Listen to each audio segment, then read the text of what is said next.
একসময় একটা সুন্দর ছোট্ট মেয়ে ছিল, যারা কেবল তাকে দেখেছিল সে সকলের কাছে সে মিষ্টি ছিল, তবে তিনি ছিলেন তার নানির কাছে সবচেয়ে প্রিয় এবং প্রিয়তম।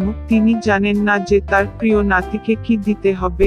একবার সে তাকে একটি লাল মখমলের টুপি দিল, এবং যেহেতু এই টুপিটি তার জন্য খুব উপযোগী ছিল এবং সে অন্য কিছু করতে চায় না, তারা তাকে লিটল রেড রাইডিং হুড বলতে শুরু করে।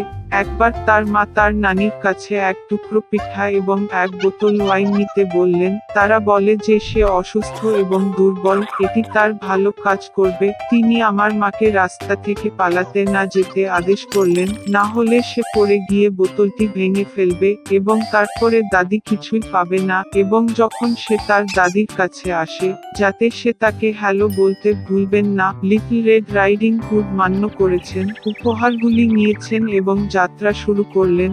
এবং আমার দাদি গ্রাম থেকে আধা ঘন্টা হাঁটার আগেই বনের পিছনে বাস করতেন, এবং লিটল রেড রাইডিং হুড বনের মধ্যে প্রবেশের সাথে সাথে তার একটি নেকড়ের সাথে দেখা হয়েছিল।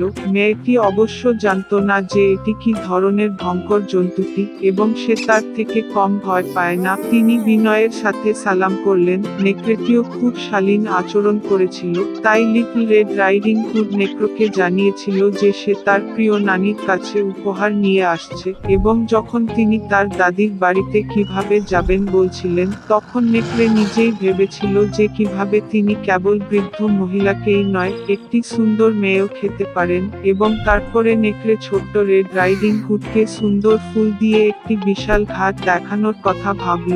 লিটল রেড রাইডিং হুড অনেক বিস্ময়কর ফুলের দিকে তাকানোর সাথে সাথে ভেবেছিল যে ঠাকুমারিকে এক নতুন গুচ্ছ ফুল এনে দেওয়া ভালো হবে, কারণ এটি তাকেও খুশি করবে। হ্যাঁ, এবং পাশের রাস্তা থেকে দৌড়ে গিয়ে ফুল সংগ্রহ করা শুরু করে, একটি ফুলকে সামান্যভাবে বাছাই করা। অন্যজন যেমন তাকে ইশারা দেয়, এটি আরও ভালো এবং সে তার পরে চলবে, এবং তাই এটি বনের গভীরতায় আরও এবং আরও এগিয়ে গেছে। আর নেকড়ে সোজা দাদির বাড়ির দিকে ছুটে এসে দরজায় নক করল। দাদি জিজ্ঞাসা করলেন কে আছে, এবং নেকড়ে একটি পাতলা কণ্ঠে উত্তর দিল যে এটি লিটল রেড রাইডিং হুড, যিনি পাই এবং ওয়াইন নিয়ে এসেছিলেন। বৃদ্ধ মহিলা বিশ্বাস করলেন এবং ল্যাচ টিপে টিপতে প্রবেশ করার আদেশ দিলেন। নেকড়ে টিপল, দরজা খোলা গেল, আর দৌড়ে গেল তার দাদির কুঁড়ে ঘরে। আমি ছুটে এসে দাদির বিছানায় গিয়ে তা একবারে গিলে ফেললাম। তারপরে তিনি তার নানির পোশাক এবং তার ক্যাপটি তার মাথায় রেখে বিছানায় গিয়ে অপেক্ষা করলেন।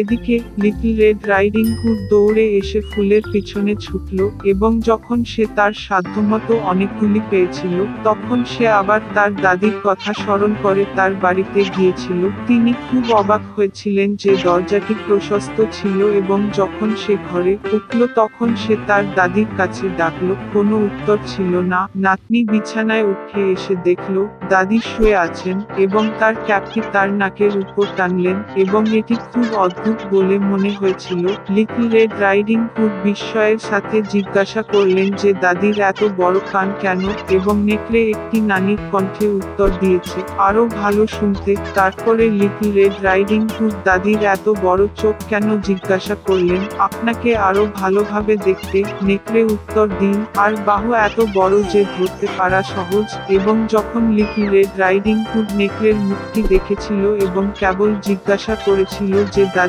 কেন এত নোংরা বড় মুখ আছে, নেকড়ে তার উপর ঝাঁপিয়ে পড়েছিল, আর্তনাদ করে, তাই আমি আপনাকে খেতে পারি। এবং কিভাবে তিনি কম্বলের নিচে থেকে লাফিয়ে বেরিয়ে গেল এবং দরিদ্র মেয়েটিকে গ্রাস করলেন। এইভাবে যথেষ্ট পরিমাণে থাকার পরে নেকড়ে আবার বিছানায় গেল, ঘুমিয়ে পড়ল এবং তার যতটা সম্ভব শামুক করা শুরু করলো। এমন সময় একজন শিকারী ঠাকুরমার বাড়ির পাশ দিয়ে যাচ্ছিল। শামুক শুনছিল এবং ভাবছিল যে বৃদ্ধা মহিলার এমন কিছু হয়েছে যা সে এত ঘৃণা করছিল। সে ঘরে উঠল, বিছানায় গিয়ে দেখল নেকড়ে সেখানে ঘুমিয়ে আছে, এবং তিনি এই ভিলেনকে দীর্ঘদিন ধরে শিকার করছেন। তিনি তাকে বন্দুক দিয়ে হত্যা করতে চেয়েছিলেন, কিন্তু এটি ঘটেছিল যে নেকড়ে সম্ভবত তার দাদিকে গ্রাস করেছে এবং সে এখনো বাঁচাতে পারে। সে কারণেই সে গুলি করল না, বরং তার নেকড়ে মুখটি প্রশস্তভাবে খুলল এবং সেখানে একটি লাল ক্যাপ ঝলকানো দেখলো। একটি মেয়ে তার মুখ থেকে লাফিয়ে বলল যে তার নানি এখনো রয়েছেন। শিকারী তার নেকড়ের চলগুলি আরো বিস্তৃত করে খুলে দিয়েছিল এবং বৃদ্ধা ঠাকুরমা একরকমভাবে রেড রাইডিং হুডের পিছনে বেরিয়ে এসেছিল। তারা আনন্দিত হয়েছিল, আলিঙ্গন করতে শুরু করলো এবং শিকারীকে ধন্যবাদ জানাতে লাগলো। তারা চতুর নেকড়ে একটি পাঠ শেখানোর সিদ্ধান্ত নিয়েছে। তারা যত তাড়াতাড়ি সম্ভব বড় পাথর বয়ে নিয়ে এলো, নেকড়েদের মুখ এবং পেটের মধ্যে এটি স্টাফ করে এবং তাকে উঠোনে নিয়ে গেল। নেকড়ে যখন ঘুম থেকে জেগে উঠল তখন সে শিকারীটিকে দেখতে পেল এবং পালাতে চলেছিল, কিন্তু পাথরের বোঝা বহন করতে না পেরে সে মাটিতে পড়ে গেল। এই তিনটিই আনন্দিত যখন নেকড়ে উঠে তার ভারী পেটটি সবে অন্ধকার জঙ্গলে টেনে নিয়েছিল। তারা আর তাকে আর দেখেনি। এইভাবে তারা চতুর নেকড়ে একটি পাঠ শিখিয়েছিল এবং লিটল রেড রাইডিং হুড সিদ্ধান্ত নিয়েছিল যে সে আর কখনো মায়ের আদেশ অমান্য করবে না। এক রাজকন্যা একটি বিলাসবহুল দুর্গে থাকতেন। তার বয়স মাত্র 14 বছর, তবে তিনি ভয়াবহভাবে ক্ষতিগ্রস্ত এবং মুদি ছিলেন। একবার তিনি এপ্রিলের জন্য কিছু নিয়ে এসেছিলেন এবং নতুন বছরের ভোজসভায় বসন্তের ফুল ছিল। তিনি একটি ডিক্রি জারি করেছিলেন যাতে তিনি বসন্তের সূচনার ঘোষণা করেছিলেন এবং যে রাজপ্রাসাদে স্নোড্রপস নিয়ে আসেন তাকে উদার প্রতিদান দেওয়ার প্রতিশ্রুতি দিয়েছিলেন। শহরের উপকণ্ঠে একটি ছোট্ট বাড়িতে তার মেয়ে এবং সৎ কন্যার সাথে এক সৎ মা থাকতেন। সৎ মেয়েটি খুব মধুর ও দয়ালু মেয়ে ছিল এবং তার নাম মাসা। সৎ মা এবং কন্যা খুব অলস এবং ক্রুদ্ধ ছিলেন এবং তারা দরিদ্র মেয়েটিকে প্রতিটি সম্ভাব্য উপায়ে আঘাত করেছিলেন। তারা প্রকৃতপক্ষে রাজকন্যার দ্বারা প্রতিশ্রুতি প্রাপ্ত পুরস্কারটি পেতে চেয়েছিল, তবে শীতকালে তুষারপাতগুলি কোথায় পাবেন তা তারা ভাবতে পারেনি। বুড়ো মহিলা মাসাকে তাদের বসন্তের ফুল আনতে বনে পাঠানোর সিদ্ধান্ত নিয়েছে। সৎ মেয়েটি তার সৎ মাকে তার প্রতি করুণার জন্য অনুরোধ করতে লাগলো, কারণ বাইরে অন্ধকার এবং শীত ছিল এবং শীতকালে কোনো ধরনের তুষারপাত হতে পারে। কিন্তু লোভী বৃদ্ধা কিছুই শুনতে চাননি। সে একটি বড় ঝুড়ি দিয়েছে এবং মাসাকে দরজা থেকে তাড়িয়ে দিয়ে হিমশীতল মেয়েটি একটি অন্ধকার বনে খুব ভয় পেয়েছিল। হঠাৎ দূরত্বে সে একটি আলো দেখল। তিনি আনন্দিত হয়ে তার সাথে দেখা করতে গেলেন। দেখা গেল যে এটি একটি বিশাল জ্বলন্ত আগুন এবং তার চারপাশে 12 জন নিজেকে উষ্ণ করছে। তার সাহস বাড়িয়ে মেয়েটি তাদের কাছে এসেছিল এবং বলেছিল যে দুষ্ট সৎ মা তাকে জঙ্গলে নিয়ে গিয়ে তুষারপাতগুলি সংগ্রহ করে। দেখা গেল যে 12 মাস ছিল। ভাইয়েরা মাসার জন্য দুঃখ পেয়েছিল এবং তারা তাকে সাহায্য করার সিদ্ধান্ত নিয়েছে। ভাই এপ্রিল একটি বানান উচ্চারণ করেছিল এবং হঠাৎ বসন্ত এসে জঙ্গলে এবং ক্লিয়ারিং এ এসেছিল। তুষার গোলে সবুজ ঘাসের উপস্থিতি, তুষারপাত প্রস্ফুটিত। মেয়েটি ফুল সংগ্রহ করতে শুরু করে এবং শীঘ্রই তাদের সাথে একটি বড় ঝুড়ি ভরে দেয়। তরুণ এপ্রিল সত্যিই তাকে পছন্দ করেছিল এবং সে তাকে একটি জাদুর আংটি দিয়েছে। যদি সমস্যা দেখা দেয় তবে তাকে অবশ্যই মাটিতে ফেলে দেওয়া হবে। একটি স্পেল কাস্ট করা হবে এবং সমস্ত 12 মাসই উদ্ধার করতে আসবে। মাসা তাদের ধন্যবাদ জানিয়ে বাড়ি চলে গেলেন।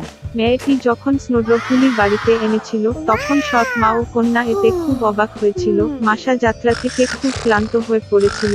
সঙ্গে সঙ্গে শুয়ে পড়ল। তার সতত বোন সন্দেহ ছিল কিছু ভুল ছিল। মেয়েটি যখন ঘুমাচ্ছিল তখন সে তার জাদুটির আংটিটি খুঁজে পেয়ে তা নিজের কাছে নিয়ে গেল।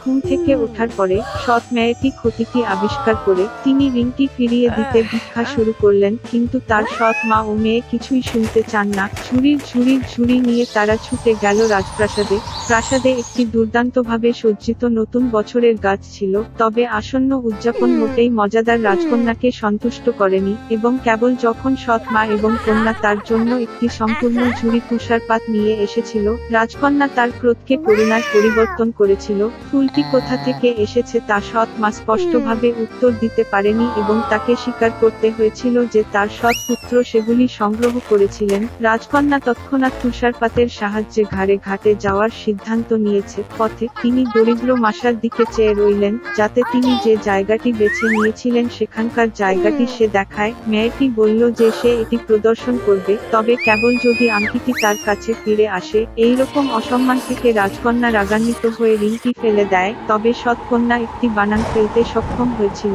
তাৎক্ষণিকভাবে একটি শক্তিশালী বাতাস উঠল। বজ্রধ্বনিতে কাঁপতে ঝরে পড়ল। বৃদ্ধ লোক জানুয়ারি তাদের সামনে হাজির। তিনি সবাইকে একটি ইচ্ছা করার জন্য আমন্ত্রণ জানিয়েছিলেন। ভয়ে রাজকন্যা যত তাড়াতাড়ি সম্ভব প্রাসাদে থাকতে চেয়েছিল। মাসা একটি ইচ্ছা ইচ্ছা তৈরি করেছিলেন যে যথাসময়ে সবকিছু তার জায়গায় ফিরে আসবে। শীতে গ্রীষ্মে সৎ মা ও কন্যা এত শীতল ছিল যে তারা কোনো পশম এমনকি একটি কুকুরের তৈরি ফুটকোট চেয়েছিল। এই বলে লোভী মহিলারা তৎক্ষণাৎ কুকুরে পরিণত হল। রাজকন্যাকে প্রাসাদে পৌঁছানোর জন্য তাদের একটি নিদ্রা দেওয়া হয়েছিল।